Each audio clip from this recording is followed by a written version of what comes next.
North South Connection, and welcome back to the most extreme and 12 violence you'll ever experience. The Extreme Throughway Dance, JC, Jenny, and Maddie Sue is taking you the history of ECW wrestling. We started in February 94. We have made our way toward the tail end of 1999, just a scant 11, my math sucks, 13-ish months. That's why Chad does math. 13-ish months left in ECW history. To cover, of course, this podcast is simulcast audio and video, audio on all podcast applications at North South Connection, video on our YouTube channel at North South Connection. You can follow us on social media, Facebook, Instagram, and TikTok as well. And, of course, joining me, as I mentioned, Jenny and Matt. How you both doing tonight? Hello. I was told there would be no math. Well, I didn't ask you to do it, so it's technically out of line. Good. I'm worse than you at it, probably. Yeah. Yep. Adding when I'm subtracting when I'm adding. I am working on some fourth grade math concepts right now at home. Jesus. Long division. It took me a good couple minutes to remember how the fuck to do that. I had to Google it. I'm like, wait a minute, do I divide into this? You got phones. You don't need that shit. I mean, what the hell? I probably haven't done long division since legit 1989 or something. So I'm like, right. Taylor Swift was born. Long division. So. Anyway, you guys ready to head down the home stretch to annual November to Remember? Mm-hmm. We are. Of course, I believe it's the longest running ECW Super Show as well. We only had one Blood Feast, sadly. So I think November to Remember started in 93. So it's the biggest annual running show that we have. And it's a big one every year. They usually pump a lot into it. And as we'll see, that'll, of course, continue here. So, all right, we got 4 episodes of ECW television to cover tonight. We're going to start with, we got 2 TNNs, 2 hardcores. We're going to start with the October 29th, 99 TNN. Paul narrates a Tammy Sitch video. It includes clips of Sunny. Says in the WWF, she was queen of wrestling. But last night on TNN, she met her match in Dawn Marie. We see clips from the paddling attack and then Dawn turning on Miss Congeniality and beating her down, plus Dawn issuing a challenge to Francine. Paul says the cat fight wars of 99 continue tonight. So it's a right Paul Heyman thing to say. Yeah. Yeah. Any quick thoughts on that opening segment? I mean, it's really just kind of a tease for more cat fighting tonight. Yeah. Cat fight wars. I didn't know we were in peacetime. Fuck. Right. That's definitely like a Girls Gone Wild, Yeah. Cat fight wars 99. He says it just like that, kind of. But yeah, I mean, we get to see Tammy's bare ass cheeks again, so they're definitely milking. Mm-hmm. Well, she did tell us there's better things at her feet to look at, so she did tell us that. She warned us. Yeah. All right, we got our opening animation. Joey Styles and Joel Gertner are in the ring. We're in Poughkeepsie, New York. The crowd is rabid, and they set up the night ahead. They kind of do their shtick, and that brings us to our opening match, which is a big one, and likely, I'm guessing, the last time we will ever see these two men go to war in an ECW ring, and that is Taz taking on Sabu. Joey says this match features the only 2 Grand Slam champions in ECW history.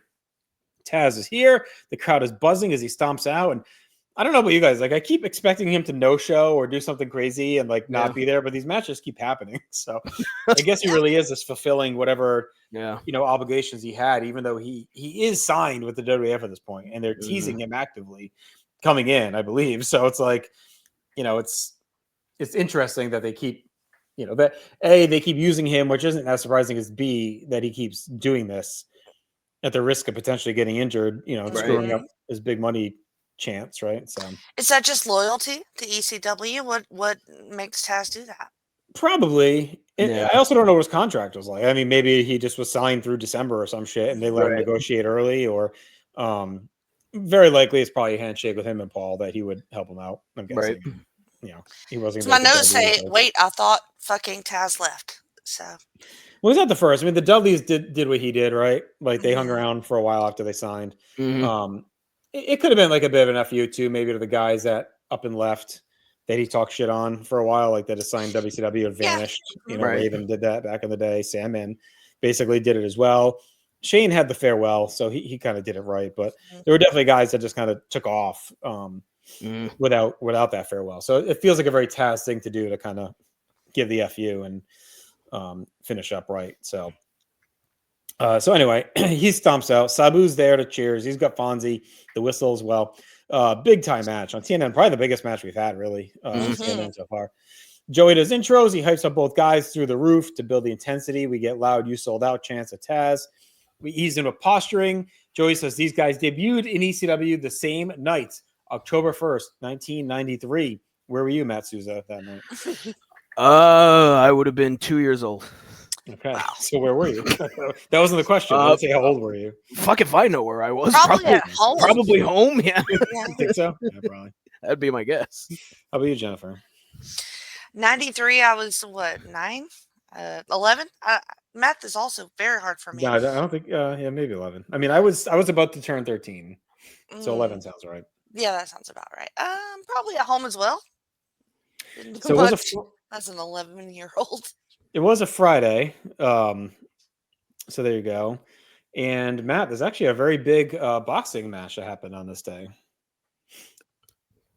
What was Any that? guesses? Was it a local one or just like a huge one? No, it was a pretty big heavyweight title fight in Wales. So if it was Wales, it's probably Lennox Lewis, right? Mm-hmm.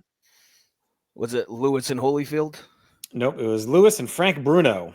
Oh God, I would have never gotten Frank Bruno. TKO in 7 rounds in Cardiff, Wales. But it was Lewis's first title defense. So that's why. All right. Yeah. I do remember the match. I do remember the fight.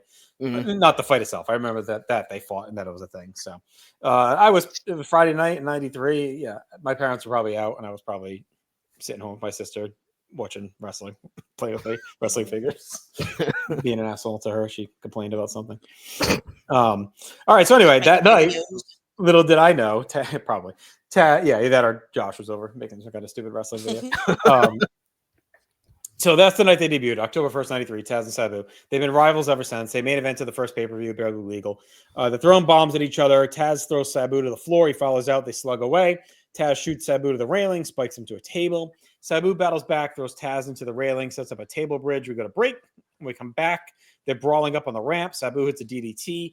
Joey says he believes the series all time is even, and this would make it a final rubber match. I don't know about the math on that, but Joey seems confident.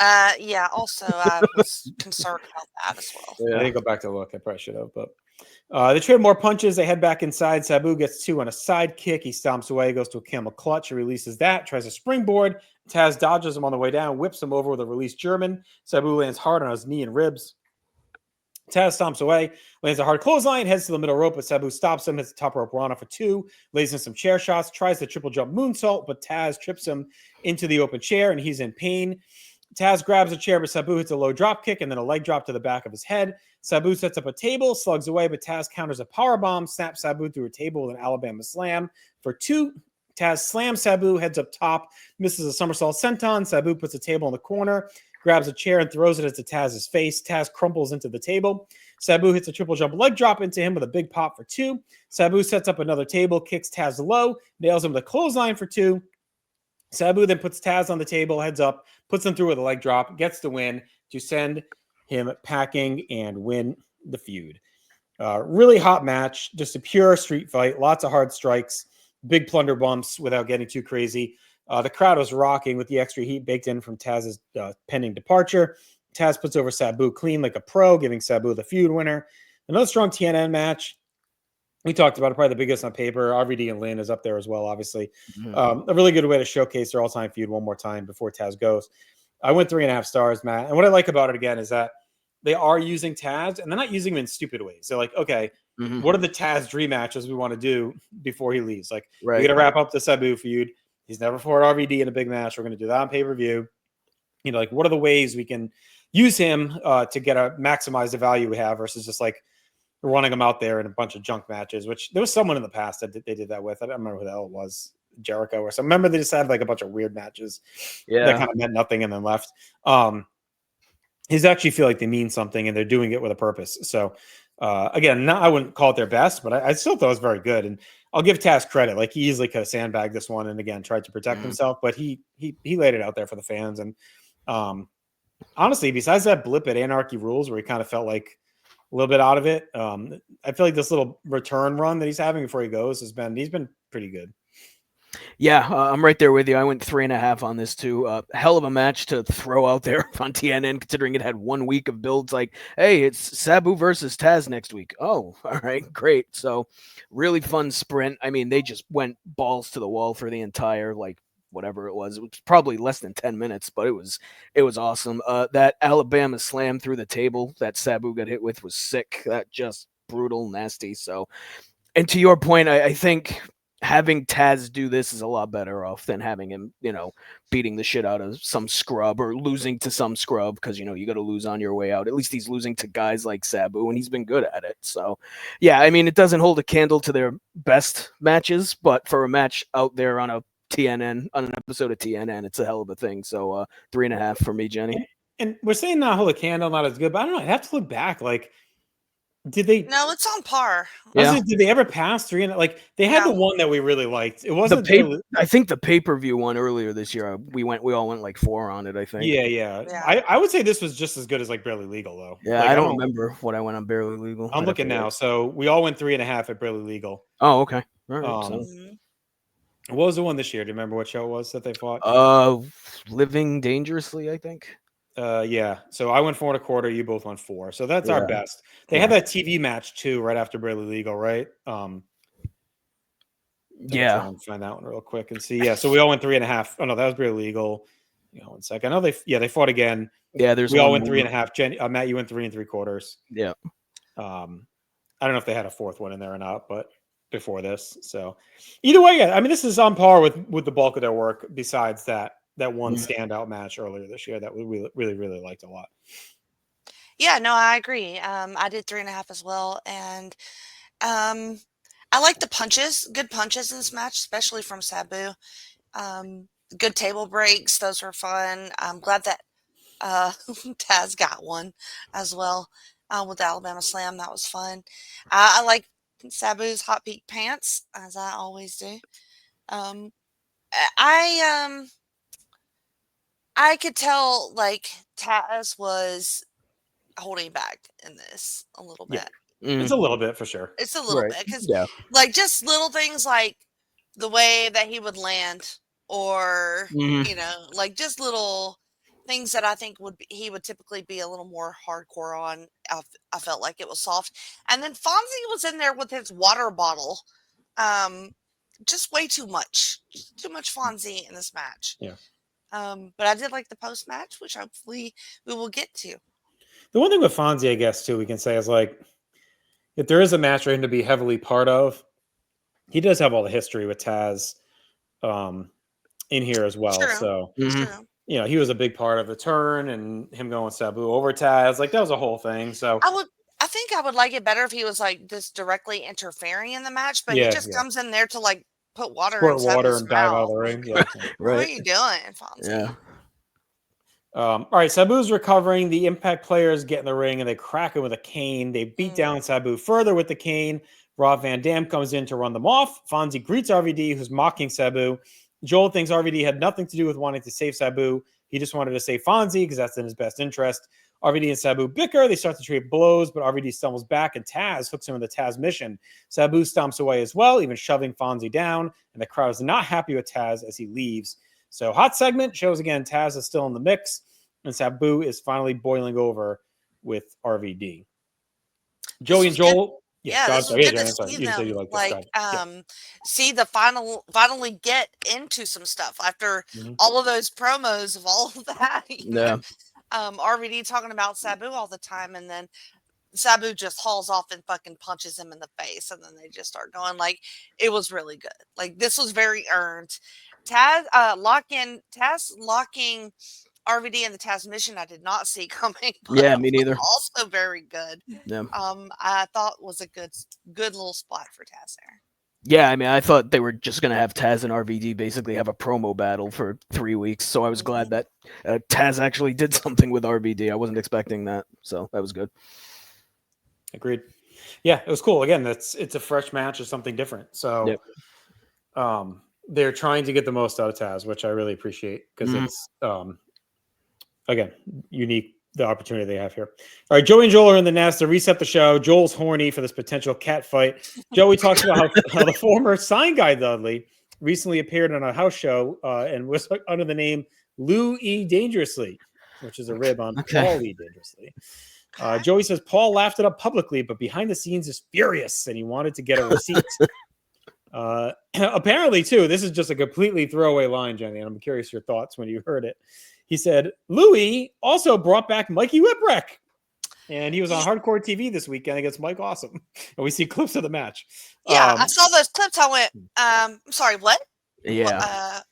And they just kind of glossed the fuck over it. Yeah. It's weird. Okay, It's really I guess weird. I'll see this on Hardcore TV next week, but goddamn, motherfuckers. Yeah. But the way he said it was like, not that he's going to be on. He was like, he was on, which the timing is clear on this. Because I guess maybe in some markets, maybe it had already aired. I thought for most it was on the weekend at this point. But so yeah, it was really odd the way they did it. It was like almost like, hey, in case you missed it, he didn't hype it as like, hey, tune in to see the return. Right. No, it was definitely. It was weird. I don't know if they fucked up the order. Like maybe it was supposed to air the week before. I don't know. You know, they canned this and then they didn't realize it or something. It had to be something like that. I was very confused. I thought I fucked up somewhere and missed an episode. So me too. I was like looking at it. I'm like, what's going on? Like, how did I screw this up? I was getting kind of mad because I thought that's all we were going to see was those clips of that match. But luckily we do get the match later. Yeah, so he returned this is his return, and he was in WCW until August. He had a really short run there. I mean, he made a surprise debut in March of '99, and then left in August. So he was not long for WCW. He didn't do much of anything. No, he wasn't. I mean, look, good for him. I'm sure he went and got some money. So I don't totally 100%. And honestly, Jenny, we know you love him, but like I don't think it was the worst thing for him to get a little break either and refresh. Oh, I'm sure he needed it. Yeah, he worked really hard. And even for us, like he was kind of. We said it for years. He wasn't doing anything. Really. Yeah, he's not doing anything. Right. So go get the bag for 6 months, then come back. Right. So and I believe he is here till the end now. So we'll. Okay. Mikey going forward. All right, so we go back to the ring as Lance Storm is here to take on Tommy Dreamer. Dawn Marie and Lance Storm start to the ring. After a break, the Francine slowly leads Tommy out to a pop. Tommy charges in. Storm meets him with a flurry of strikes and a hard clothesline. Storm slugs away as a jawbreaker, but Tommy recovers with a low blow, knocks Storm to the floor. Tommy shoots him to the railing, slings him into the crowd, and follows out and spikes a soda in his face. Tommy dumps Storm back to ringside, tries a suplex, but Storm counters with his own, whips him into the railing. Storm charges, but Tommy ducks and dunks him into the crowd. Tommy drags him back over up the ramp and fetches a ladder. Tommy puts Storm in the ladder, springs off the middle rope, but misses an elbow and bangs into it. Back of the ring, Storm throws a chair down. He snaps Tommy onto it and slices a hard leg drop for 2. Storm puts a ladder between the buckles, and Tommy reverses a whip, shoots Lance into it, and then hits the Spicoli driver. But Dawn makes a save. Francine's in, and we get a cat fight to continue the wars of '99. Raven runs down, and of course, it's a DDT on Tommy. And the girls are pulled apart. Storm covers for the win. As Raven saunters back, Justin Credible's out. He crushes him with a cane shot. Credible then batters Raven all around ringside, and he and Storm beat him down in the ring. They all stand tall over Raven until Tommy cleans him out with a chair. So not a bad match. I mean, it's pretty tight, kind of just a brawl, but the finish really pushes along this torture and this mind games by Raven that he's obviously messing with Tommy, but in the end, he caught a beating, which we hadn't really seen yet either. So the Impact players are red hot, continuing to dominate on the heel side and make a statement. So 2.5 for me on this, Jenny. What did you think of the match and then the post-match? Yeah, I went 2. I just feel like we've seen this 100,000 times. I mean, the Fran and Dawn Marie stuff sprinkled in is fun. You know, it is what it is. It's color, we'll say. But I did like the post-match a lot. I thought Justin beating the shit out of Raven with that cane was pretty brutal. And then they do like a weird long ass replay after the match, which I thought was weird, but Raven's bleeding all over. I do like seeing the beatdown on Raven. It gives us a little bit of a new angle, but overall I gave it 2 stars. We'll see what happens, Maddie. Yeah, I mean, I went 2.5 on it. The match was, again, kind of a sprint. You know, obviously we've seen better out of Dreamer and Storm, but I mean, I hate to sound like a broken record because I've been saying it every fucking episode, but we keep doing the same thing with Dreamer and Raven. Like you said, at least the beatdown afterwards was a little bit different, but like the Raven Dreamer stuff is still the exact same it's been since Raven showed up. I'm giving them to the pay-per-view. Like something has to change there or right after, or now we're really good. Like I'll give them at least to that. So we'll see. But if nothing changes either there or the fallout of it, then we'll start to say, okay, what's going on? But you can still even like switch it up a little bit from Raven fucking DDTing Dreamer in every match, you know? So I'm just kind of over it until something else happens. So I went 2.5 on the match. It's fine. But like, never thought I'd be over a fucking Dreamer and Raven feud, but here we are. I mean, I guess you got to give it to Raven for never giving up on his hatred. Tommy Dreamer, like, he just really fucking hates him. I want to hold out hope that it's like leading to some kind of evolution. You know what I mean? Like, I would agree. I would agree. Yeah. So we'll give him again. I'll give him a little bit of time and see where it goes. I'm hopeful that it's somewhere. Joey takes us to clips from last week's show as well as what we just saw. We go back to the ring where a very bloody Raven says he may hate the Impact players, but he hates Tommy even fucking worse. And he doesn't need Tommy's help. He's like the people here that want to leech off his stardom. He's a dirtball and a degenerate like them. Tommy is filled with decadence and debauchery, and all he ever wants to be is Raven. Raven gets up and nails Tommy with the mic, but Tommy rallies and hits him with the DDT and holds Raven's bloody head in his lap and says, we're buddies and pals and we're stuck with each other. So this could be a little bit of a next step as well. Like now that it's almost like Tommy's like decided to, well, I'm just going to embrace this and get into the madness with him and play some mind games back. Right. So maybe that's the evolution we get here, is that it's Tommy trying to infiltrate Raven's mind now and be like, hey, I'm not stuck with you, pal. You're stuck with me. You know, now I'm going to fucking torture you. So like we could start to see that twist as well. I would love that. That would be great. I thought Tommy was good in this post match. I thought the promo was really good by Raven. I love the word dirtball for some reason. Not sure why. Not quite my really football McKenna, but it's up there. I don't think that Tommy is about debauchery necessarily. He did want the threesome with Beulah and Kimona. It's true. He wanted them both. He's hardcore. That's not too much debauchery, though. And that was years ago. He doesn't. So I don't know what Tommy has. Is that debauchery? I think that's just. I think it's very debaucherous. That's a kink, quite frankly. But it is a kink. Yeah, you're right. Testicular pain. But what was up with that replay? They just showed like the clips, like what we just saw, like in case you're tuning in late. Yeah, just very weird. In case you're tuning in late to TNN and you missed the first, 15 minutes, just super weird. But I like this post match because something happened in this fucking feud. That wasn't just Raven DDTing Dreamer. Dreamer did a thing back to Raven finally. So I enjoyed this. Just like if this feud was more of this type of stuff, I'm all in. But it just hasn't been. So more of this, please. And one thing we've seen since the beginning with the show is they do not understand how to fill the time correctly. So I think they probably were short and they just jammed that in. Part of it was probably too, it is network. It's a Friday night. People might be flipping around that haven't found it. So maybe we'll re-catch them up if they're just tuning in. But I also think they've chronically run short quite a bit on the show. So, all right.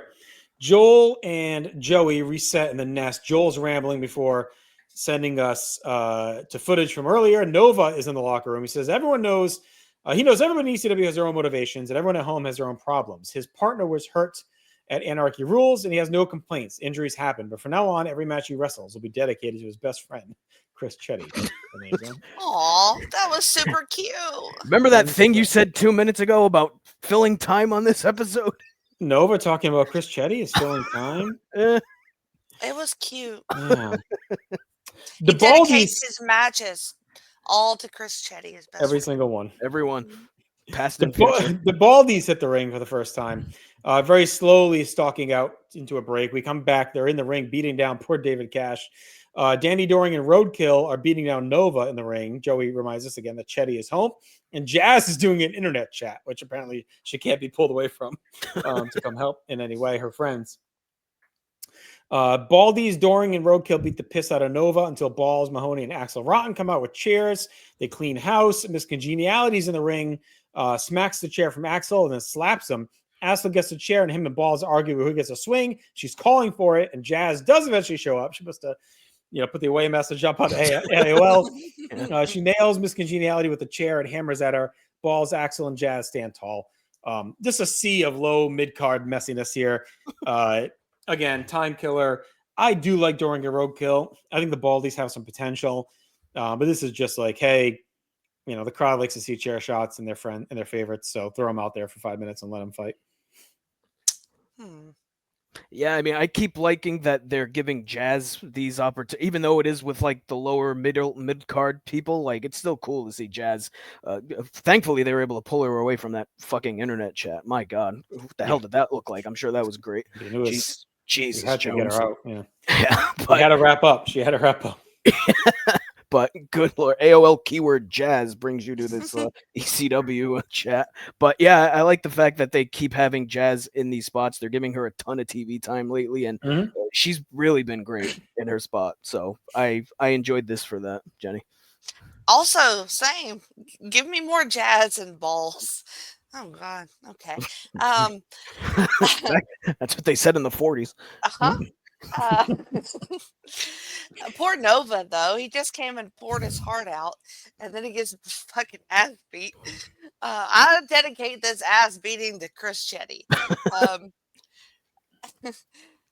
Yeah, this was fun. The Baldies, there's some potential there. We can see what kind of mayhem they can get into. So I didn't mind any of this. I thought this was fun. I think it's a Dean Martin album, isn't it? Jazz and Balls. Jazz and Balls. Yeah. Or Jizz and Balls. Well, that's a different thing. Joey and Joel are in the nest. Joel's singing Big Balls, and Joey gives him guff for his actions. It says we're live to tape, and Joel has now embarrassed his family. Joey runs down next week's show, which will be a November to Remember preview and feature a WCW hardcore star jumping to ECW on TNN that WCW doesn't even know about. Raven's in an empty parking garage. He talks about his tough night, said he's bandaged by EMTs. Everyone left, and once again, he's alone with his demons. But he takes solace in all the misery he'll bring to Tommy Dreamer and the Impact players. Storm will never ascend to the heights. Credible won't ever be him because he can't. Credible can close every bar and victimize women and win titles and leave people leaving. Quote, not the coolest. Quote, not the best. Quote, the Raven. Never more. So, any quick thoughts on the Raven wrap up in the garage? This was classic Raven promo. Good shit. Like, I like the setting. I like the bandage around his head. I like him quoting just incredible. Perfect Raven promo. Yeah, we need more of this out of Raven. More than him just fucking DDTing Dreamer every week. Like, just let him sit in some fucking dumpster somewhere and talk fucking poetry or wherever the hell he was talking about. And the other thing too was he says Credible will never be Raven. Were they trying to make Justin Credible Raven? I don't remember Credible fucking. No, I think he means more maybe like in real life, like partier, like right. I don't know if it was like a dig at the Click, maybe, like, because he mentioned like victimizing women at bars and shit. Like I don't know, like that. It felt like it was some kind of dig at like him partying with the Click or something. The way I took it, like I don't remember Credible brainwashing someone's wife, but true. Well, not yet, anyway. Not yet, right? Who knows?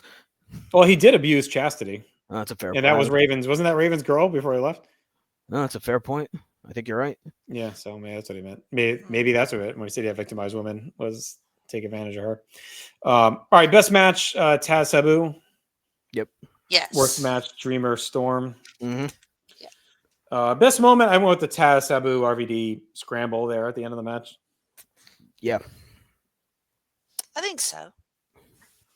Most 90s Catfight Wars, and also Sunny is the queen of the like concept of her being the queen of pro wrestling. Jazz doing an internet chat.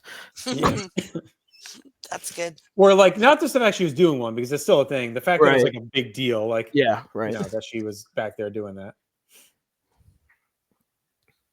All right, most 90s, I had Sabu, Impact players, and Jazz.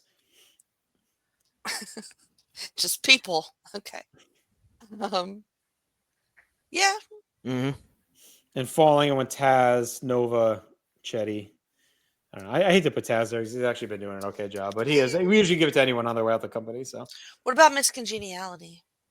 Yeah, she's kind of taking a tumble as well. You can't put Nova there. He's been dedicating the matches to his friends. That's exactly why. For God's sake.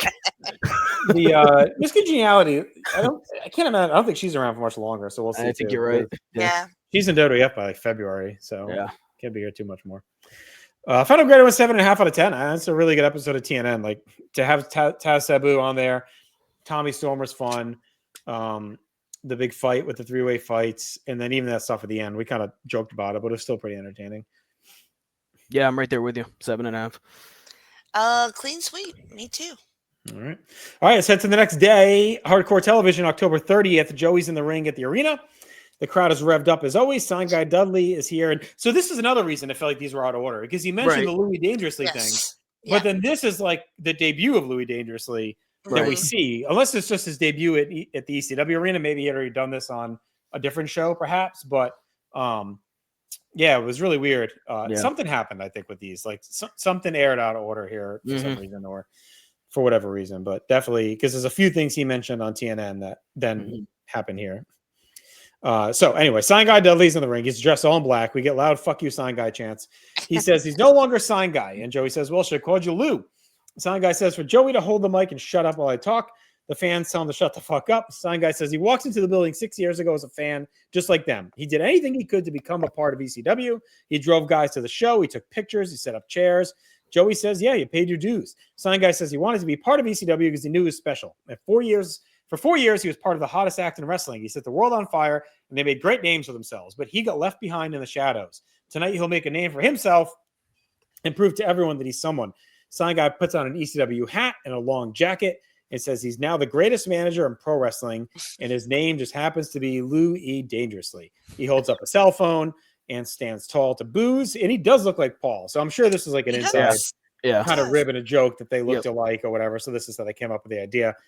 Paul is up in the nest. He's smirking, and he's kind of asking what's going on. The crowd's chanting for Paul to fuck up Lou. Lou says he has a big announcement if the people would be quiet. And tonight he'll confirm the internet rumors and bring back a former ECW world champion that nobody has ever forgotten. Lou points to the entrance, and out comes Mikey Whipwreck, back home to from a forgettable WCW stint. We then get the clips of Dawn spanking Tammy, and Joey says Dawn has more in store for Francine tonight as the Catfight Wars of '99 continue. All right, so Jenny, what did you think of Big Lou? This return of Mikey that was spoiled the night before. I'm also curious the timeline of everything else, because Joey hints at the return of a WCW hardcore star. So, like, I don't know if Mikey was supposed to be a tease, because then obviously we get another one. Was Mikey meant to be like a tease of that hardcore star because he was doing some of the hardcore stuff there before the actual hardcore guy returned? So these two seem very jumbled, and it seems like it's blowing. I don't want to say surprises, but it seems like it's kind of blowing things out of order, and it's kind of making things messy. Yes, it is, because I would have definitely liked to have been surprised by the return of Mikey on this, which I consider real ECW. Hardcore TV, TNN is the dirty side chick of hardcore TV. And so this, to me, is where all the real shit should happen. So I kind of got very annoyed for the jumbling. But right, this would have been a real cool moment with him bringing him out. I felt we didn't already know about it. Of that. Sign Guy, this is very interesting. Like, we've seen Sign Guy for years and years. He's done literally nothing but hold signs, be with the Dudleys, be in promos. But he's not. It's interesting that they're elevating him. And he did make a good point about paying his dues and being with the Dudleys all those years, and then them leaving him behind. I think it's kind of interesting. I think it's kind of cool. He's kind of doing a Paul E gimmick. It's very inside. It's very ECW, and I don't hate it. This could be a very wrong take. I understand. The Mikey stuff was, like I said, amazing. Like, so happy to see him, but just felt a little cheated of that and wished there could have been a bigger return for my beloved Mikey. And I did feel kind of bad for Sign Guy. Like, he was a pretty good at part of the act. Him and Joel, honestly. He was there. He was doing things. Yep. Like, I can see why, WWF didn't take them, right? Like, whatever. I get it.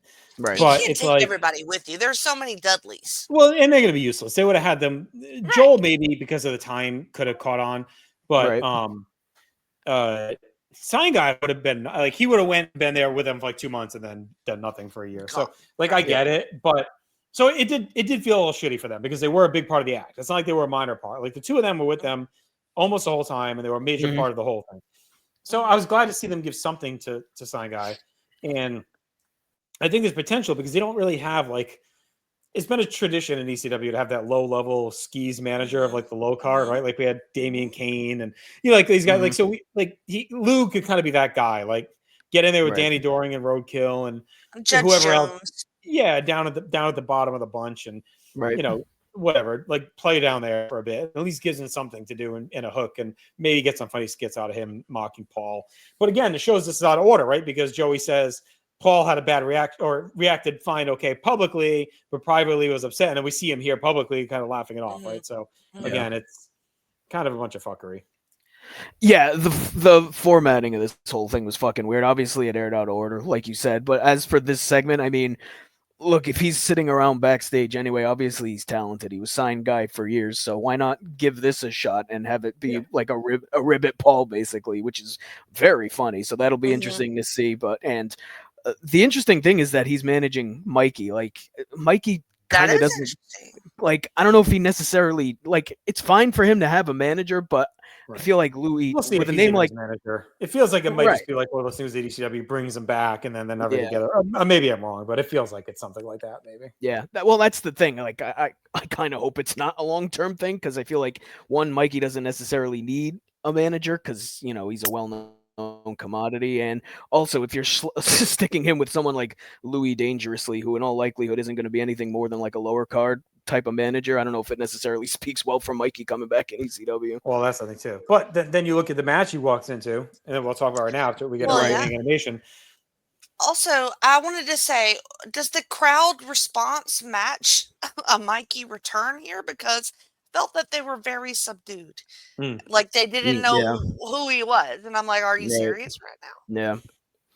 Yeah, I mean, it hasn't been that long, right? And we're in Philly. It's been long enough. No, but I mean, it hasn't been that long where they should remember him. I mean, when we're in Philly, like, that sounds like, why is everybody mad at Mikey? Like, I felt like nobody marked out as hard as I did. Yep. All right. So, Mike Awesome and Judge Jeff Jones are out because this is our match. Mikey Whipwreck challenging Mike Awesome for the ECW World Heavyweight title. Awesome has his usual rabid atmosphere around him. Joey reminds us Mikey is a former Triple Crown winner, so he's back for a shot at the gold. Joey hypes seeing Awesome live to appreciate his size. We get the intros and the crowd buzzes for another spectacle. Awesome starts fast with strikes. Then overhead belly to belly, keeps hammering away. Awesome follows with an avalanche in the corner. Big splash for 2. Awesome lands a big boot. Knocks Mikey outside the clothesline. Awesome teases the plancha. Mikey dodges it, so Awesome pulls off and dives off the apron with a clothesline instead. Awesome batters Mikey with a chair. He shoots him over the railing into the crowd. He meets him with a leaping lariat over the railing to a pop and some loud chants. Back inside, Awesome mashes Mikey with an Alabama slam as the crowd wants a table. Jones sets one up at ringside. Awesome sets up the Awesome bomb, but Mikey counters to a Rana. Awesome no-sells, pops up and crushes him with the clothesline. Awesome heads up top, but Mikey's up and crotches him. Hits the top rope Rana into a swinging neckbreaker for 1. Mikey goes up top, and it's a missile dropkick for 1. Mikey goes up again, but Awesome crotches him, carries him out of the corner, and sends him through a ringside table with a razor's edge at a fantastic-looking spot. Awesome drags Mikey's dead body into the ring, tells him to get up, but he doesn't, and he finishes him with a top rope splash. So, as usual, Awesome was awesome. Squashing Mikey as the crowd was worked up, vibing on atmosphere. Awesome's been booked perfectly. I mean, he's delivered in every single match with the way they've gone about it. He's looked fantastic each and every time. Pure Mike Tyson-like spectacle right now for him. Just everything is like fresh and it's different, and the crowd is hyped. It's good to see Mikey back. It was a tough return, though. Like, it's cool he gets a world title match, but also you're in there against the king of destruction right now. It's like it would have been like walking in to fight Taz in '96, Paul Vollins back in the day. So, so I went 2 1/4 on this, and I'm really curious too, Matt. Like, what was if this was like a full return for Mikey yet, or if they were like, "Hey, come in for one night and we'll talk about it." Like, is this could have been like we've seen lots of times before where they bring a guy in, they feed him, and then all right, we'll see you. Like, earn your stripes back. Maybe they brought him in the job and see if he'd be humble enough to resign, or maybe they did resign him and they just figured, what the fuck, we'll feed him to Awesome anyway. And then reboot. So I don't know, what went on from that regard. Maybe someone out there will know, but anyway, the match was fine. Spectacle. To be clear, Mike Awesome is like 1996 Tyson, not 2024 Tyson, because Jesus fucking Christ. So I went 2.5 on this. I think Mikey is like the perfect guy for Mike Awesome to just unleash each and every bit of his fucking offense on, because Awesome looked like he was gonna fucking kill him during this match. I mean, that Alabama slam was just brutal. He drops him right on his fucking head. The Razor's Edge through the table. I think he died for our sins after that one, because good fucking Christ. Like, Mikey he knows how to take a shit kicking and make it look fucking great. And like, I've missed stuff like this with him being gone for 6 months or however long it is. And to your point, Awesome has in fact been awesome. I mean, it's been perfect. Like, it's kind of what they're doing with Mike Awesome is kind of what they should have done with Taz during his world title run. Like, it's almost like a make good for what Taz's championship run was, because I mean, he's been fantastic every time he goes out there. So 2.5 for me. More of this. I hope Mikey sticks around and gets the shit kicked out of him every single week, Jenny. You know, I've been struggling for a while about ECW and just missing the old days. And, then I got Raven back, and now I've got Mikey back, and he is getting his ass kicked just like the good old days. Right. I guess it's nothing new for him. So, yeah. Right. Absolutely not. I mean, he's a little bit chunkier, bless his heart. He's not as fresh-faced as he was. Y'all, 6 months, bullshit. Mikey's been gone for like 4 years. I don't know. I just feel like he's been gone a long time. Well, I said he was in WCW for 6 months. I don't remember if he left, like, because he was hurt a lot. Remember, he was like, he got hurt, and so he wasn't didn't really do around. Like, much. the last time he was consistently around might have been like freaking 97 sometime. Like, That's what I'm saying. It's been like since 2 years. that, who do you fight? When Credible first came in, didn't he fuck him up in that like Credible feud? And that was like late 97. So I would say since then he was sporadic. That last full year he was in ECW. Mike was fine. Mike Awesome was fine. He's, just doing what he does. He's very good. I love that Razor's Edge. That was awesome. Fucking great. Sick. And Mikey takes it like a champ. I'm like, he does everything, so I'm sure he felt like a young boy again in this match, just eating shit in the ECW arena. I did 2.5. All right, Joey's in the nest. He talks about November to Remember, which is just a week away. He runs down a few of the matches. Mike Awesome taking on Masato Tanaka for the ECW World Title. We have the Impact Players and a mystery partner taking on Tommy Dreamer Raven and their mystery partner. And then, as the fans demanded after TNN, Taz challenges Rob Van Dam for the television title. So, again, maximizing these Taz matches before he's gone. To the ring we go for a really fun match on paper as Jerry Lynn takes on Yoshihiro Tajiri. Tajiri stalks out with Steve Corino and Jack Victory. After the break, in comes Lynn. Of course, his ribs are taped. We get some stalling into a lockup flurry of strikes and counters. Tajiri lays in some stiff kicks to the ribs. Lynn battles back and hits a tight back suplex. Lynn stomps and chops away. We get a Hiroshima chant. Lynn gets a sun flip out of the corner for 2. Tajiri pops up with kicks and chops, goes to the tarantula, hangs Lynn in the tree. Whoa! Pills him with a vicious baseball slide. Tajiri kicks Lynn in the head. Lynn comes back with a clothesline, but Tajiri cuts him off, throws him outside. He follows and whips Lynn to the railing, nails him with a chair shot off the apron. Lynn is bleeding as Corino and Victory are barking at him. Back of the ring, Tajiri grabs a crowbar and jams it into the cut and grinds away at it. Tajiri chokes Lynn with the sash and then yanks him down hard with it. Lynn floats out of a suplex. He uses the sash to choke out Tajiri. Lynn grabs a chair from the floor, uses it to block the miss, but Tajiri hits a kick. Lynn counters a suplex to a slop drop on the chair for 2. Lynn counters a handspring into a bridging German for a near fall. Lynn hooks the Gory Guerrero special, but Tajiri flips free, kicks Lynn low, and then plants him with a hard twisting backbreaker. Tajiri chops away in the corner, fends off a comeback with a forearm. Tajiri goes up top. Lynn follows. Tajiri blocks him gets 2 on a sunset flip powerbomb. Tajiri tries to hammer on the cut, but Lynn walks out of the corner with a powerbomb for 2. Tajiri comes back with a Rana. Lynn counters to a cradle pile driver, but in comes Corino. He beats down Lynn, and Lynn survives and buries him with a cradle pile driver. Jack Victory gets on the apron, but Lynn clears him out with a drop kick and then meets him in the Pescado. Joey says these are crucial minutes that are allowing Tajiri to regroup. Lynn finally gets into the ring and drags him up, but that does allow Tajiri to spew red mist, kick Lynn in the head, and finish him with the brainbuster. And this is a great TV match. It was stiff. It was tight. It was well built and worked with a good finish. Both were dead even, but Tajiri had the backup as usual. Lynn is on his own, and it screws him. We get the red mist. And give me more of this. Like, give me an extended feud with these guys. give me something on pay-per-view. I really like this one, Jen. They went 3.5. So this is really good. And we've had Crazy, Guido, and Tajiri in the mix a little bit. So now if we can work Lynn even more into that, would be really cool. Get a fourth guy in there.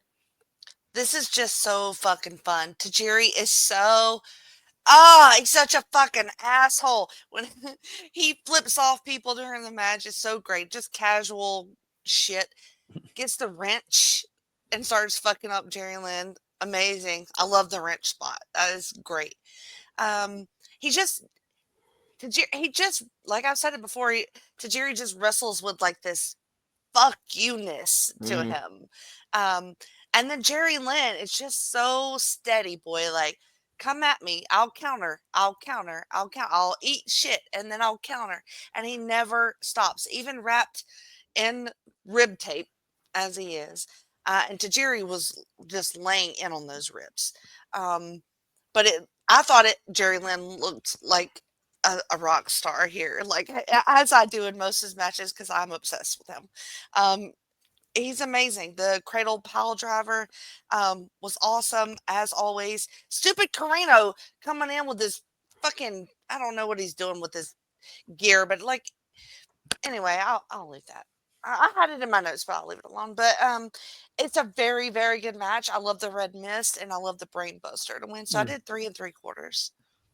Yeah, I went 3.5 on this. I mean, Tajiri is always vicious, but there was a level of viciousness to this one that was like, even for him, was like a lot. Like the wrench or spike, whatever it was, 2 different types of mists. Holy hell! Like, and I love how Jerry Lynn blocked the first one with the chair. That was great. I thought that was fantastic. And then he breaks out the red mist. We'll have to get Logan on the horn. He knows what each fucking mist means. I don't know what the red one does. It's blinding or some shit. But yeah, this was fantastic. Like even just like Tajiri biting Lynn, it's the little stuff like that that just added to how fucking vicious and violent this was, and like shockingly violent. Like I feel like we don't see Jerry Lynn bleed all that often. Not like that. Not like that, exactly. So to see him bleed like this was just fucking great. So yeah, this is more of this too. This was 3.5 stars for me. Just fantastic stuff. I feel like Jerry Lynn like eats up these matches. Like he's just that wrestler that just relishes this shit. Like, and 100%. It comes through in the match. It's just so fucking good. Yeah, great TV worker. Doesn't care to sacrifice his body at every turn. Yep. And he's going full DDP with the ribs, but it's great. Love it. Yeah. So, all right. So right back to the ring we go for our main event. Justin Incredible and Lance Storm, the Impact Players, challenging Raven and Tommy Dreamer. This has been hyped a bit here for the arena. Oh boy. Jason leads out Justin Incredible, followed by Lance Storm and Dawn. Big chance. Francine and Tommy are out. Then Raven comes down. He's all taped up his head. He gets some chance. Raven shoves Tommy and smirks as they hop in the ring. We get rolling with Tommy struggling a bit. He grabs Lance's arm. He tags Raven. Tommy doesn't pass Storm's arm to Raven, though, so he gets decked. Raven snaps, and him and Tommy brawl right away. Raven clears him out of the ring, takes Credible out there with him. Dreamer backdrops Storm into the crowd as Credible is fighting off Raven. Tommy comes out, and he and Raven double up on Credible and put him on a table.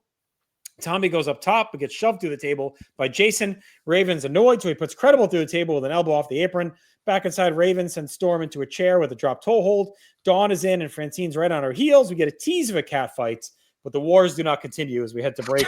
When we come back, things are still out of control. All 4 guys are brawling. We get stereo DDTs from the champions.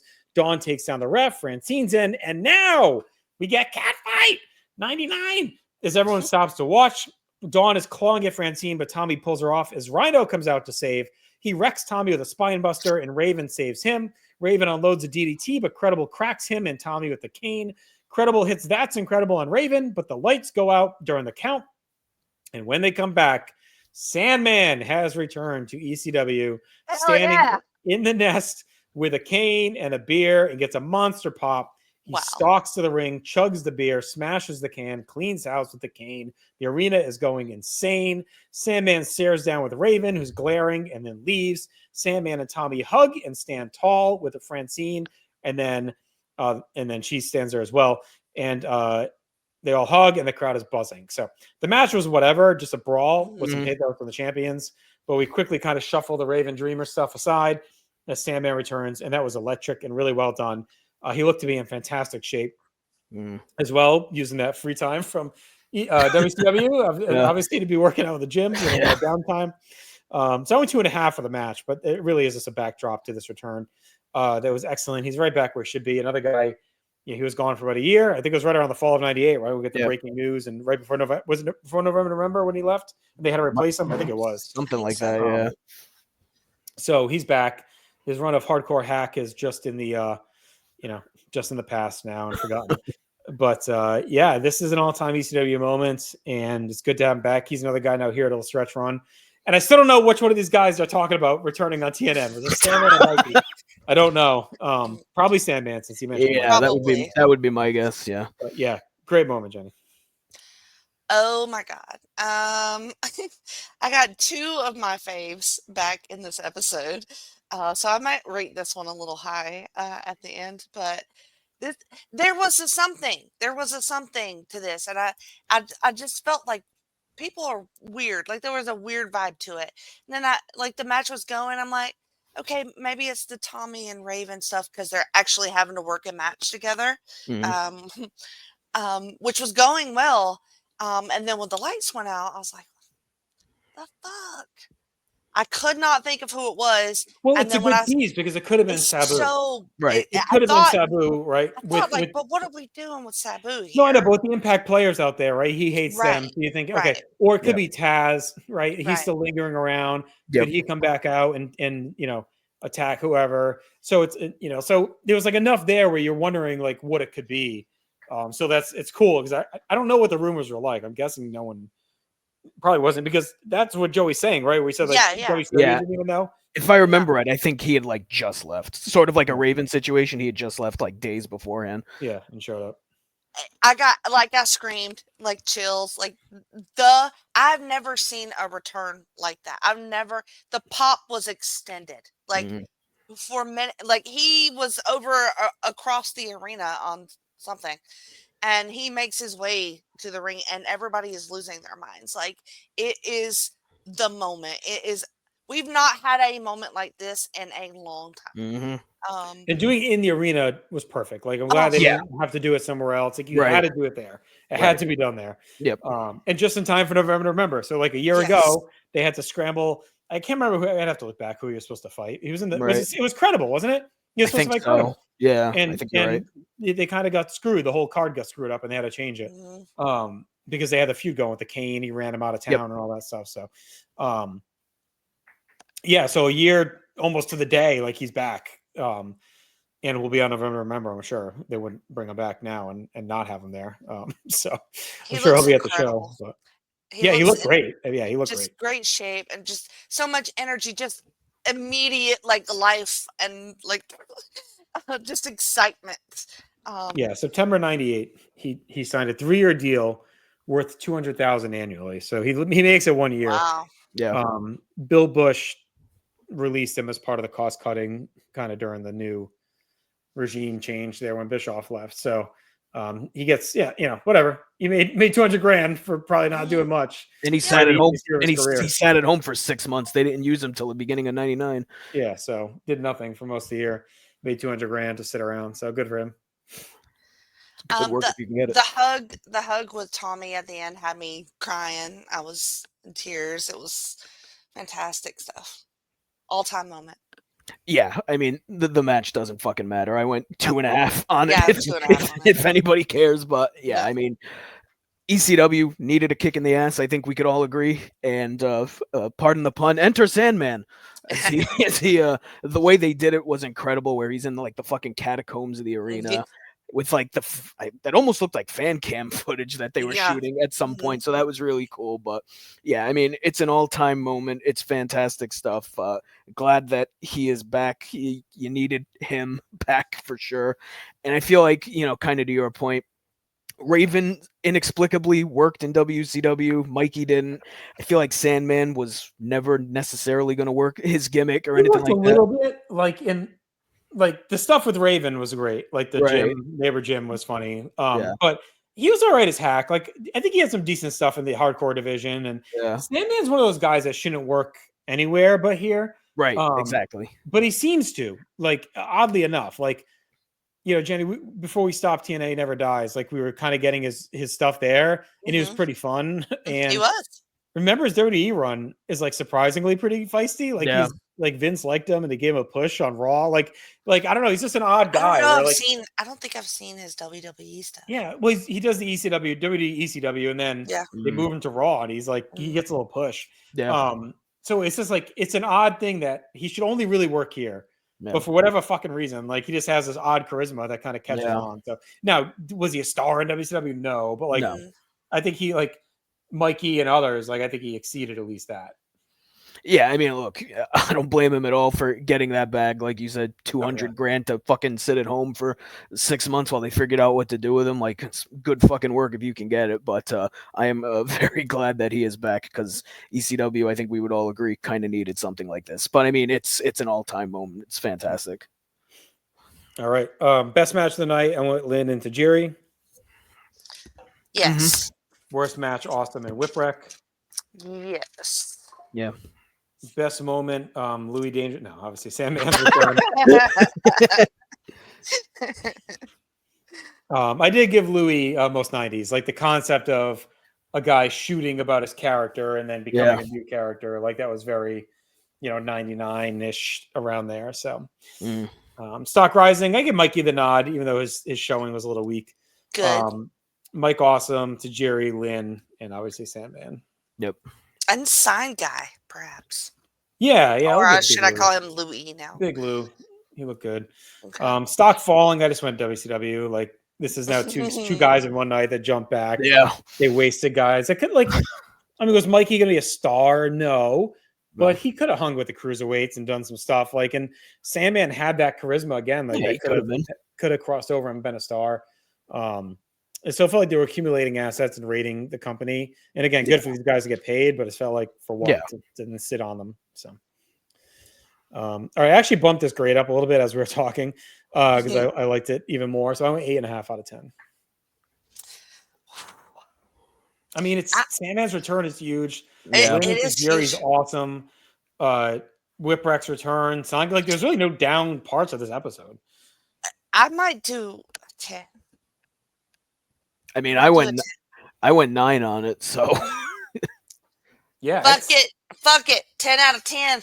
It'd be hard pressed to find a better one. Yeah, it's up there. It's one of the best we've seen. Yeah. I mean, we saw some real good. I mean, I know we got some 10s somewhere out there, but it's been a long time. Oh, long time. For sure. Yeah, it was a great episode. All right, let's go to November 5th, 1999, episode of TNN. We open with a recap of the end of Hardcore TV, the return of Sandman. We get our opening animation. Joey and Joel set up the night ahead, which kicks off November to Remember weekend. We have a fan festival on Saturday in Buffalo.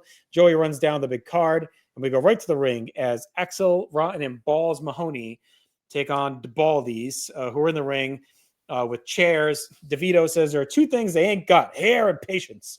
And they call out Balls and Axel. Sounds like Ryan Gray. I know who the real hardcore freaks are. Joey says this will be a real South Philly street fight. The Baldies come swinging, but Balls and Axel duck and pepper away with strikes to clear the ring. Skull steps in. He gets in Balls' face. They each grab chairs and bark at each other. Skull goes to swing, but Axel hits him from behind with a chair, and then Balls pace him in the head with a disgusting, unprotected shot. PN News is here. Yo, baby, yo, baby, yo. Joey says he's now with the Baldies. So there's 4 of them. It's Angel, Skull, DeVito, and News.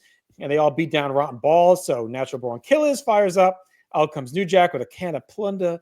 They light things up from there. Jack cleans house with his weapons, grabs a guitar and plays it. Joel says this is a great line. I thought TNN was trying to get away from country music.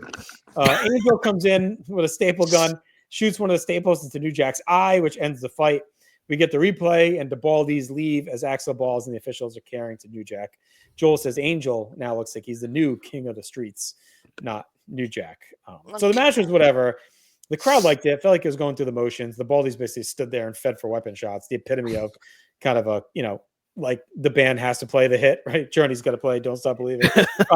Even though, they're slowly getting sick of it. So it felt like, okay, we'll play it. But the end really carried things with the staple gun. Joel's line about National Network was funny. And then just the intensity and, kind of carry the ambling around. So I went a half a star for the match, Jenny. I didn't think much of the match, but the escalation of violence looks like it's going to set up something for the pay-per-view, I'm sure, with the these rotten balls and New Jack at some level. That crazy chair shot on Skull. That was rough. And then Pia News joining the Baldies, I guess. Yo, baby, yo. Oh, God. I watched the staple spot a couple times. Mm-hmm. Was it real? Did he really get a staple in his eye? I'm sure he shot a staple. I don't think he stapled it into his eye. I'm sure. I mean, it is New Jack though, so I wouldn't fucking put anything past That's him. what I kept thinking. Like, it is New Jack, and then it did look close.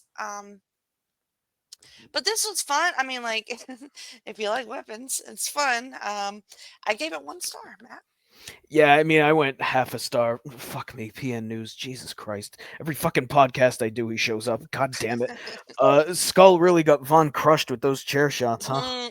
That was a pun I did there. But I always pop for the powder guitar shot, and Tony DeVito ate that pretty well. And then New Jack gets stapled in the eye, which is basically the only reason I went half a star and not done on this, because it was kind of a mess. So, but yeah, half a star. Yo, baby, yo. I just tried to look up the theme song. Apparently, it's just like a generic rap beat. I thought for sure he'd be rapping over it in the song, but apparently not. There was a Great American Bash rap he did, though, at one point.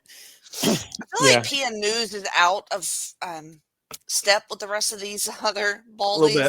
A little bit. A little girthy, you know. I mean, he's bald, but he's a little large for this crowd. He is bald. Yeah. What if they were the girthies? The fatties? He'd fit then. Yeah. So he wouldn't fit. My God. Oh. Joey and Joel are in the nest. They say Axel and Balls have demanded to face the Baldies at the pay-per-view, and New Jack has vowed that he will be there as well. Joey runs down the rest of the card. Austin versus Tanaka, Van Dam versus Taz. Sabu will take on Chris Candido. The Impact Players and Rhino will take on Tommy Dreamer, Raven, and Sandman. So the mystery partners have been now set. Rhino joins Credible and Storm, and Sandman. We get team kind of classic ECW with Raven, Dreamer, and Sandman. That Candido match is sus, but okay. You know, we'll see. It also is kind of like a cool November tradition with the Dream ECW, because wasn't it November? We had the Taz, RVD, and Sabu, like weird ass team when they were. Yeah, that was the year before. I think it was November, right? Against the Triple Threat. Yeah. Yep. All right. The Baldies are in the alley. DeVito says people used to walk the streets in fear, but not anymore because they took the hood from New Jack. Vito says New Jack went soft. His name is off the streets now. News says he used to be a bad guy, and Angel says New Jack let him play him. He said he was a tough guy and the streets would eat him alive, but the streets belonged to the Baldies. This is very Grease. I was waiting for a little Frankie Valli to fire up, but not. Good promo, though. I think it felt a little bit more real. And also, the lower card is turned around. We get some passion in here now with Doring and Roadkill and Nova, and now the Baldies and Rotten Balls. Like it's taking a little bit of shape finally. Big Lou maybe in the mix. It feels like something's happening down there, at least for once. I felt like we were a little sluggish for a while. With and even Simon Diamond, I don't know if he's still around, but it feels like we're at least getting some character work now and a little bit of feuds in there. So Grease is the word, Matt. What do you think of this promo? Yeah, there was definitely a real Jets versus Sharks vibe to this whole fucking thing that was very weird. But Winnipeg versus San Jose. That's like a 10:30 ESPN Friday Night Classic right there. But like, you got all these other, you have DeVito, oh, I'm tough, and Skull Von Crush, oh, I'm tough, and you got PN News, I'm also here. Like, it just doesn't fucking fit. It's just, I don't know. It's just a little weird. It's like a square peg in a round hole. It's just very fucking weird to me that PN News is part of the Baldies. Excuse me, the Baldies, Jenny. The Baldies. He's our next Rugged Rod Price. Oh, Jesus. No. You need help. It is cool that we are getting more of these sort of what I would call old school ECW promos where they're just like in nondescript locations and it looks a little dirty and grimy and stuff. So that works for them. And look, they're just kind of out of nowhere doing things. That's fine. Why not? It feels like we're getting to a blend as we hit 2000. Like I feel like we got away a little bit from the old ECW stuff. They tried to be a little bit different. We really focused on the in-ring a lot throughout 99. There's a lot of turmoil in 99. Guys leaving, coming back. Taz's reign was weird. It does feel like toward the end of the year now that we're kind of getting back to some of the classic ECW presentation, but also blending that with the in-ring hard-hitting style and then some of the insider comedy shit with guys like Gertner and Cyrus and stuff that are kind of, breaking the fourth wall all the time and being a little bit meta. Like they're playing toward the smarky fans. Because again, like a lot of the shit like that they're saying, I roll my eyes, but I'm sure in 99 I would have been fucking eating it up, right? Like, oh my God, Cyrus is talking about creative. Like at the time it was like, oh, this is fucking hilarious, Right.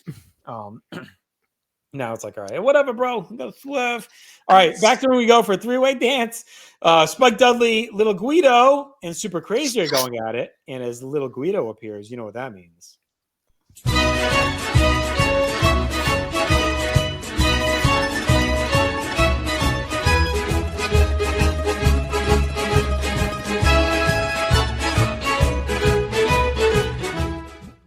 It's time for our Italian lesson of the week. And for tonight, we're going to talk about the one and only Tasmanian Devil, Vinny Pazienza. You know who that is, Jenny? The Tasmanian Devil? The Tasmanian Devil. Oh, Tasmania. No. Vinny Paz. You never heard of Vinny Paz, huh? All right. He is now officially known as Vinny Paz. That's his name. He changed it to formerly Vinny Pazienza, born December 16th, 1962. So wish him Vinny Paz a happy birthday. An American former professional boxer who held the world titles at light heavyweight and light middleweight level. And of course, he's infamous around here, Jenny, because he was born in Cranston, Rhode Island. Jog down the street from yours truly. In the 80s, built up a reputation up and down the U.S. East Coast, defeated Melvin Paul, Smokey Joe Frazier Jr., and Harry Arroyo, Nelson Bolanos, and Roberto Elizondo.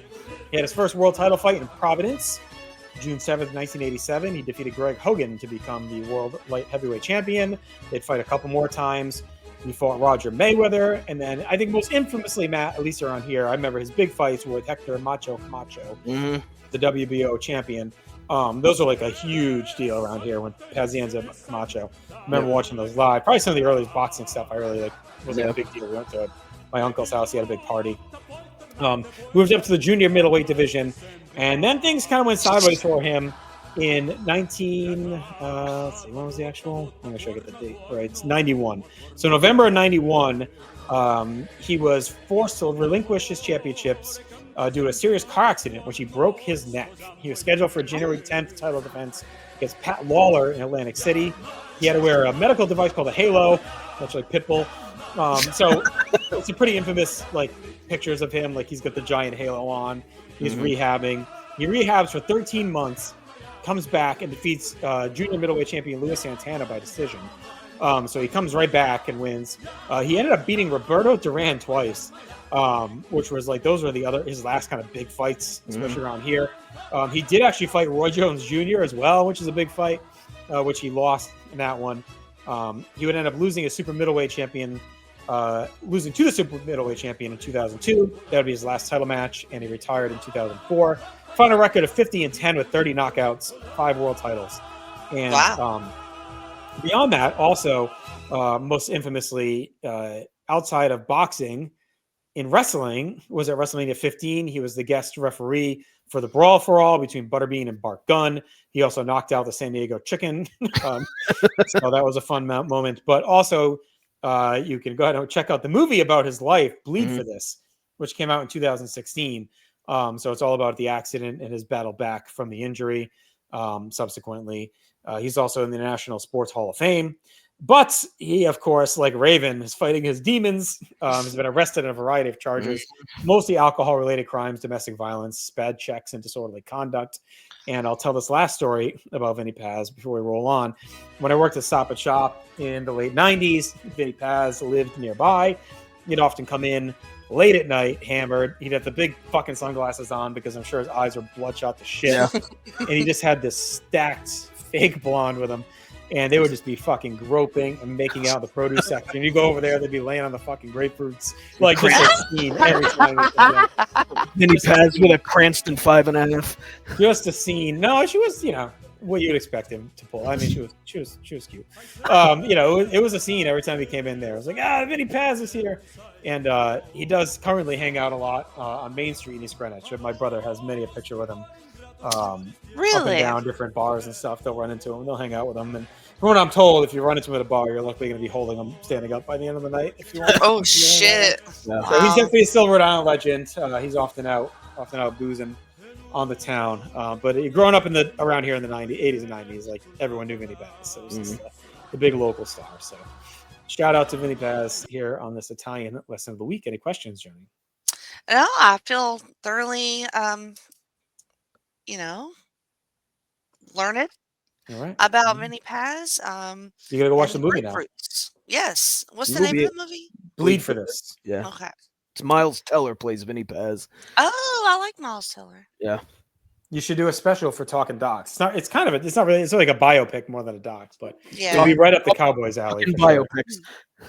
The Cowboy could add a lot of insight on boxing and Vinny Paz. Oh yeah, I'm sure he could. Okay. I'm sure he has lots of stories of old Vinny Paz back in. Oh yeah. I mean, he's anyone who was like out and about in any kind of bar or club scene in Rhode Island. Like you definitely ran into Vinny Paz more than once. So Foxwoods, wherever else. I'm sure he's broke. All right, Spike Dudley, Little Guido, and Super Crazy, big three-way dance. Spike kind of stepping in the spot here that's Lynn or Tajiri would normally be in. Big Sal's with Guido. We see a female fan dressed like Spike. Joel says she walked here barefoot. So I don't know, competing with Sunny, I guess, for the website visits. Yeah. Spike visits barefoot in the arena. Yeah. I was afraid to wear shoes in there. Never mind fucking barefoot. I did take my shoes off in there though. Spike visits with her, and then Guido goes over and yanks her glasses off and smashes them. I don't know if we ever see this girl again, but I have no idea. That would have been a cool running gimmick if they had done that with Spike. Well, funny enough, I mean, it felt a little bit like what we get like 2 years later or whatever with Spike and Molly Holly in the WWF. Yeah. Felt like an early version of that. Spike attacks Guido, hammers away, Crazy slips and snaps Spike down with a sunset flip. Powerbomb, Guido follows an elbow off the middle rope. Guido and Crazy tussle into a break. We come back. Spike is running through some offense on Guido. Guido counters an acid drop with a Fujiwara and yanks through it. Crazy breaks it up with kicks. Hits a DDT, sends Guido bailing out. Crazy works over Spike's arm. Spike rallies back into a cradle for 2. Crazy stomps away, but eats a boot on a charge. And Spike gets a top rope Rana for 2. Crazy flips Spike to the apron, but Spike stops, turns, and barrels into Guido with a somersault senton to the floor. Spike shoots Guido to the first row. Into a fan's lap. He follows out to slug away. Crazy meets him with a big acai moonsault to a big pop. All three brawl in the ring with Spike mashing Crazy with nasty chair shot. Guido rams Spike to the railing. He whacks both guys with big chair shots. Spike recovers, punches a chair through Guido. Spike heads up top with the chair and flies into Crazy with it into the crowd. Joel keeps trying to sort out Spike's relationship with his girl as Sal gets Guido to safety in the ring. Spike drags Crazy over the railing, whips him back to the crowd on the other side. Spike scales the railing, hits a Rana into the fans. Spike is just bawling out here in the arena. He sends Crazy back to ringside as Guido meets them and puts Crazy against the railing so Sal can avalanche him. We get fat fuck chance as Spike snaps Guido across the top rope. Spike comes off, but Guido catches him in the Fujiwara. Spike gets the rope break, but Guido slings him into the post shoulder first. Sal puts a table at ringside. Sal scoops up Spike. Spike slips free and puts Sal through the table with an acid drop.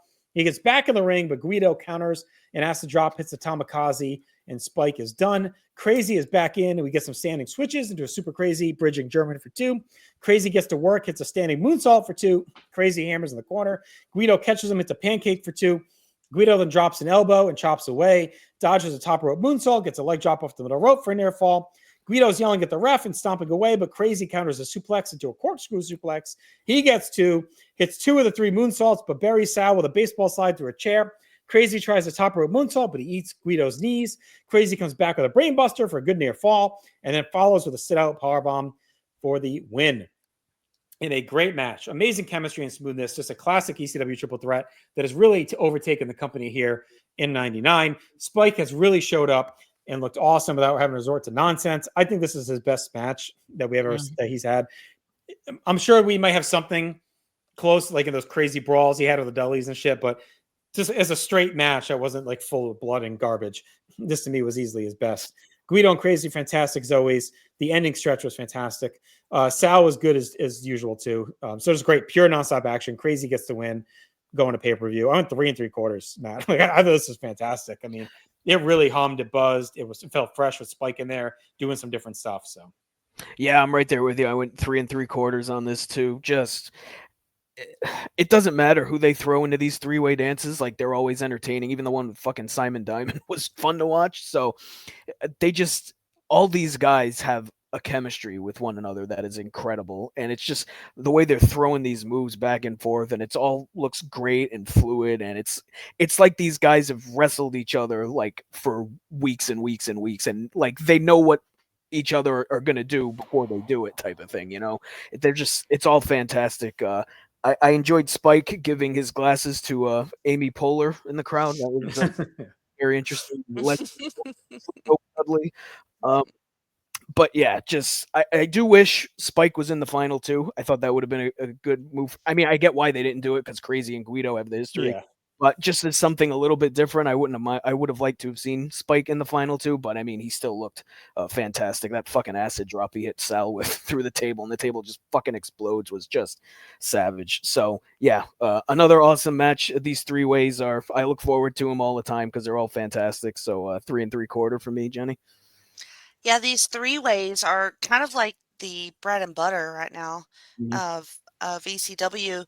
Not the garbage matches so much anymore, and not the hardcore stuff really Right. so Right. much anymore. That feels motions Right. passe. Like, Exactly. Yeah. Yeah. I mean, they were the innovators of all that, but now they've gone to these just super fast-paced, hard-hitting spot fests in these three ways that are amazing. Like, I loved this match. Spike was on point. He knows what to do. He is absolutely just so, like, his precision Yep. is amazing because he knows how and when he needs to hit, how he needs to flip and jump, and he's just a machine of this stuff, and he kills it. I thought it was gonna be Guido's night though. To me, I thought Guido was gonna pull this out. We've seen Guido in these matches. He doesn't get a lot of wins, and Super Crazy kind of has. I feel like Crazy wins a lot of matches, so I thought this might be Guido's night, but guess not. Um, but that's after Spike gets eliminated, and that second half between Guido and Super Crazy was just one thing after the next. No let up. Great stuff by both of them, and I did a patented Jenny fuck it for this yeah, match. it wasn't far off. It was Yeah. well deserved. Yep.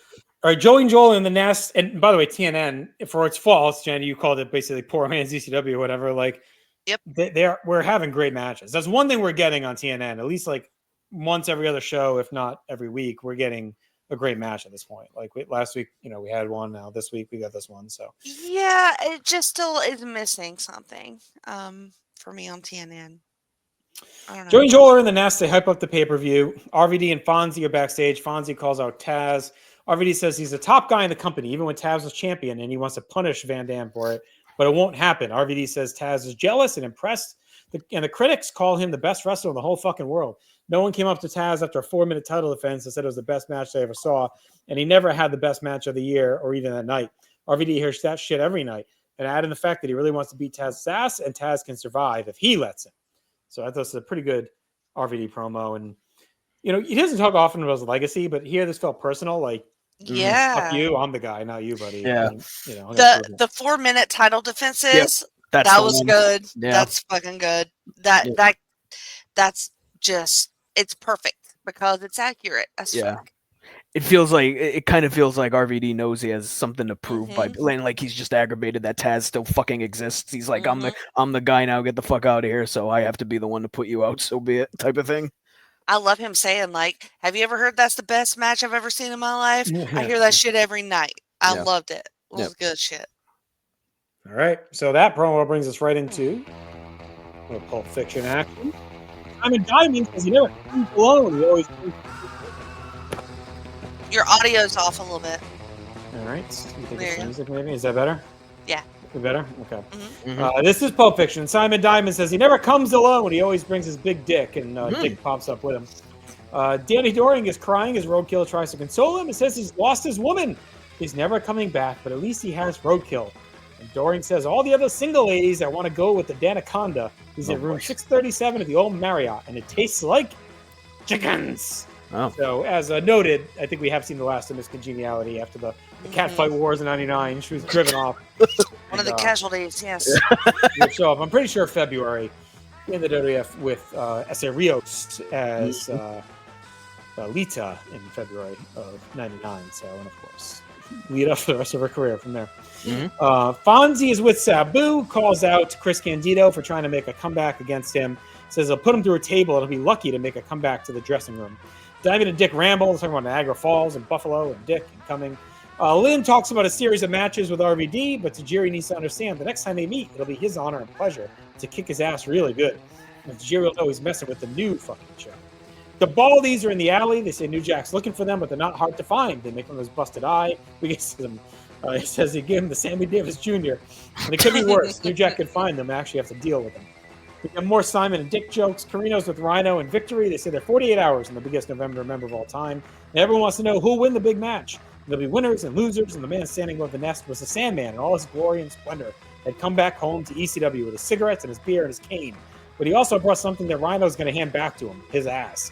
Rhino says he wasn't here during Sandman's glory days. He doesn't know him or owe him respect or admiration, but he's going to fucking kick his ass. And after Sunday, they won't care about Sandman. They'll only care about Rhino. Raven's in the empty arena. He asks Tommy how he could let Sandman into their happy family and be their tag team partner. He talks about wanting to hurt Rhino, Storm Incredible. We then get quick comments of the Impact players kind of cutting in as Raven's talking. They say they want to take the titles to where they belong. Raven says he'd rather watch his mother die than have Just Incredible defeat him. And it's better to have a condemned soul than no soul. Paul Lee gives one last sell for November. Remember, he promises to be uncut and uncensored. Matt, soft words of Raven there, but what are your thoughts on that whole? Jesus fucking Christ! Simon never comes alone, you guys. I think that was a Dick joke, and he always brings Dick with him, as it turns. It feels weird that Sabu is randomly facing Candido at the pay-per-view. Yep. And it also, maybe even weirder, was that Candido's the king of weird appearances. Like, he just shows up and has matches. You never know what he's left. So is Sabu, really. 30 times. It's like, you just, oh, hey, look, Candido's here. And he has like a world title match and then he leaves again. It's an odd run he has. The only thing that was weirder was that room that Sabu and Fonzie were in, that weird fucking wallpaper. Jesus Christ. It was like a ink blot test. That was in Doring's room at the Marriott. He wishes. 637. We've definitely stayed at that Marriott on one of our trips.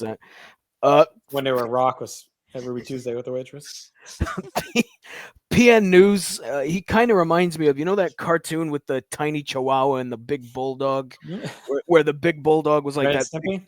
No, Spike. It was like a Looney Tune. Oh, yeah. Little chihuahua that used to bounce around and try. That's what PN News is. He's that little chihuahua because he just doesn't fit with Dubaldi's, I don't think. I like Rhino telling Sandman that he doesn't owe him shit because he doesn't really know him. I thought that was great. Yeah, that was good. That's good. And it's true. It's like this whole thing about you gotta respect your veterans, and he's like, "Fuck you! You weren't even here when you left." Yeah, and I don't even know you. For a year. Yeah, I love that. You don't even go here. You were hacking it up. Yeah, it's like the old guy coming back to high school, and like the new cool quarterback or whatever is like, I don't fucking know you. Like, you were gone, buddy. And he's gonna learn soon. Yeah, he's gonna know Sandman soon. And Jesus fucking Christ, Raven, that line, watching your mother die. What are you good? You broken human being. Jesus Christ. Holy hell, Jenny. Yeah. I wrote of the Simon and Dick Hurt stuff. I was like, is JT writing these promos? Sounded like you calling a boss match. But I thought Fonzie was really good in this. He was good earlier with RVD, and then he was good with Sabu. So I'll give Fonzie his flowers, as I don't often do. I loved Jerry Lynn. It's the most polite promo He's just like, I'm gonna kick your ass real good. Really good. If you'll let Real me, good. you know, He's if you not don't real let me do it, I wouldn't want to impose. I don't know. It just cracked me up. And then the Baldies calling New Jack a one-eyed freak. That was pretty great. Sammy Davis. Give him Sammy Davis. Yeah. So this whole Pulp Fiction was just like a ton of great one-liners in Yeah. there. Yep. Rhino I thought was fantastic in that promo, and then Raven talking about his mama. That was just next level. So excellent Pulp Fiction. Mm-hmm. Yeah, it was really good. Dick does remind me of another former bodyguard. Cowboy Joe, man can Oh, mission God. slump Jesus. Bin der Schlumpfen Cowboy Joe, yippee-yi-yay und yippee-yi-yo. Our friend Brockus. Raucous. I love that song. All right, best match. I went the three-way, obviously. Spike Crazy and Guido. Oh yeah. Yep. Baldies and Rotten Baldies. The worst match. Best moment. I went the crazy Acai into the crowd in that match. It was like awesome. Was I did like the acid drop that Sal ate on the floor through the table. So I'll go with I that. gotta go with New Jack's eye stapling. Yeah. Yeah, that was good too. Most 90s PN news. Yeah. He's not as good as the WCF International Champion, right, Master J? That's for sure. Stock Rising, the Baldies, Spike Dudley, Super Crazy, Guido. Sounded like he wanted Adoring wanted the Danaconda to rise, but I don't know if you want to include that. I would say Simon and Dick Hertz would be rising. All right. Get it? Stock Falling, New Jack's eye, for sure. Yeah. Just fell out of his head. I'm going to throw this congeniality on her, too, because it seems like she's Yeah. gone. So. She Yeah. fell. Yeah. Yeah, she will clip her toenails. Elsewhere. All right, final grade. I went 7 out of 10. Slight step back from our last two, but still some good stuff going on. Like, we've struggled over the last year with the go homes to pay-per-views. Like, it's felt a lot of times like they crested too early Yes. or they've ambled in. It almost started a year ago with that November 98. Yep. Now that we're talking more about it, kind of remembering more about it, where Sandman left and they kind of have to make all the changes and all the different stuff that are going on. So this one, it feels like they've really hit their stride a bit. And that's without even the World Championship contender being on TV. Right. We just know so much of the Tanaka awesome history that we don't even need like the build that we know is going to be awesome. But this is, it feels like we're hitting some really good TV going into the show. I would agree. And they're out of whack, airing schedule aside. I think it has been probably a little bit better built than we've seen in the past maybe year or so. Yeah. They still have a lot of time to like fill. There's some decent filler in here, especially in this next episode. But I feel like that's kind of typical of what we've seen since they started doing the pay-per-views anyway. Lot to love in this episode, so I did 8 out of 10. Yeah, I went 7.5. It definitely feels like one of the better built pay-per-views we've seen this year for sure. So, I mean, it can't get much worse than the fucking built a Heat Wave was where nothing fucking happened. But yeah, this is definitely on the higher end of pay-per-view builds for sure. All right, last installment here tonight. It's gonna be a quick one. November 6th, 99 Hardcore TV. I'm just gonna blow through, and then we can wrap up. Carino, Rhino, and Victory are with us. They talk about the big 6-man on the pay-per-view, Sandman's return. They cost the Impact players their destiny, and just kind of a longer version of that Pulp Fiction clip we got on TNN. We get our opening animation. Joey runs down the card again. We get a replay of Sandman's return. Joey talks about the pay-per-view. We get clips of the end of Sabu versus Taz, RVD's involvement there. We get the longer version of RVD and Fonzie from Pulp Fiction. Joey's in the nest talking about the Baldies and Rotten Balls. We see the replay of Angel putting the staples into New Jack's eyes. We got kind of one of the few fresher things here. Axel and Balls are backstage. Axel talks about what ECW has become. He says everyone's out to make names for themselves. Angel, Tony, Skull, and News, a guy he knows back from Atlanta 5 years ago.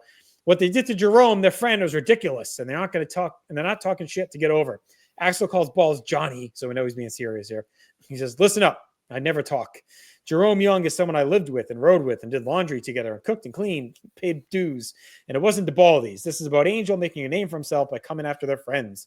It's one thing to do this with wrestling, and this is another. And then he gets a little flustered and kind of tapers off. So Axel cuts in. He says the Baldies made things personal, and this business is how they make their living. The Baldies have crossed the line, and again, they made things personal. Any quick thoughts on that? Because that's kind of one of the only kind of new, fresh promos here. This was really good. I like to see Balls talk. He sounded like he had balls in his mouth by the end. He's Yeah. Yeah. Bless his heart, he got a little bit lost Yeah. in it, and then Rotten's like, "Oh, let me." Well, let you me kind of close did out that, this." like when you get flustered. Yeah. Like he tried to play it off like Help. he was, angry. Yeah. Like me on this show, like 90% of the time. Like me on a day that ends in Y. But this was a very good promo for them, I thought, and I like what they're doing with the Baldies. So.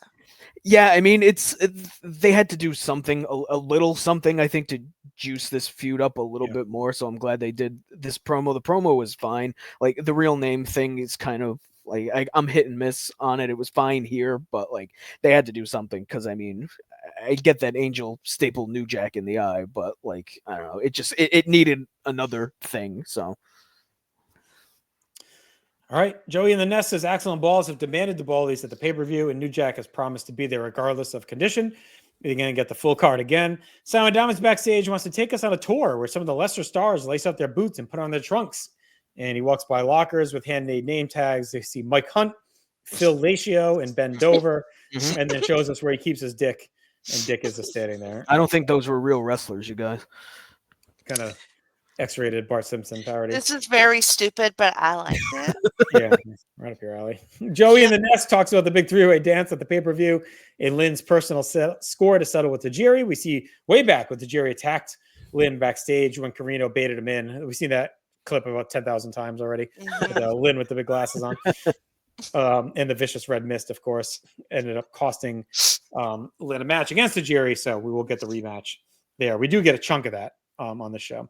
Joey hypes November. Remember what it means to ECW. He says it's our premier event. It's like the World Series, Super Bowl, WrestleMania, Starrcade, and the show can make or break ECW stars. And again, runs down the full card. We get Lynn's promo from TNN. We then get a real quick Pulp Fiction. Not much going on here. It's a Jerry kind of speaks in Japanese. A stagehand tries to take a box of donuts from Dick, and Simon says, "Quit yanking on my dick." Fonzie's with Seb. A lot of Simon Diamond. Yeah. We'll see if he makes the pay-per-view. I mean, I hope he does. He may be in that undercard opener. We always get this. Yeah, that'd be fun. Fonzie's with Sabu. He calls out the beating. Candido will get Sunday, and then the Baldies promo from TNN. We get a clip of Tommy's farewell from Sandman from 14 months ago. That led to the Impact Players attack. And, of course, a year later, here we are, where they're all involved in the main event of this pay-per-view. We get our annual November Rain hype video, or at least the cock version of it with the but you'll get the real version to wrap up this, of course. Awards, nothing besides for most 90s. I just put shoot names. I give this a customary 5 out of 10 for the, go home hype ECW special. Like, I'm not going to shit on it. Yeah. You haven't been watching. It's a great hard sell. I akin this to the old, countdown TV guide channel, 30-minute pre-show for pay-per-views back in the day. So that's really what this is. It says, hey, get you hyped for the show. Yep. If you're going to order, if you're on the fence about ordering, here's all the shit you'll get to see. So it's fine. It works. Yep. Yeah, I would agree. 5 out of 10. Yeah, I went 5. It was a fine one of those shows. All right. So that'll do it for us here tonight. It was a long one. Thanks for hanging in, but we covered a lot of hefty ground. And I think we're in a really good spot heading into the pay-per-view. I think we all really enjoyed the build up to it. Hopefully it delivers. We'll see. And then, crazy enough, we'll be just a month away from 2000, the new millennium of ECW. We'll see how things carry on there. And you would think like we were getting away from the names and the legends, and yet we head to 2000 with, Taz will be gone, right? And the Dudleys are gone, but we got Sandman, we got Raven, we got Tommy Dreamer still here, and then we got some new guys like Storm, Incredible. And I'm totally fine with that. Yeah, it's a little mix with Mikey, of course. Yeah. Mikey. So we'll see how things play out. We'll be back in 2 weeks with November to remember. Hopefully you've enjoyed 2024 with the North-South Connection. We've made it a year to remember for you. I want to thank you for your patronage and support along the way. Be sure to leave comments and share the network, and leave some likes, subscribes on YouTube. Would be a big one for us if you could do that, of course. And we look forward to continuing to roll through 2025 with all the same great stuff. It's going to be WrestleMania season before you know it. It's coming fast. We'll have tons of WrestleMania content, of course, like we did last year. Kind of our bread and butter here at the No Sell. So I want to thank you all. Stay extreme. We'll talk to you soon.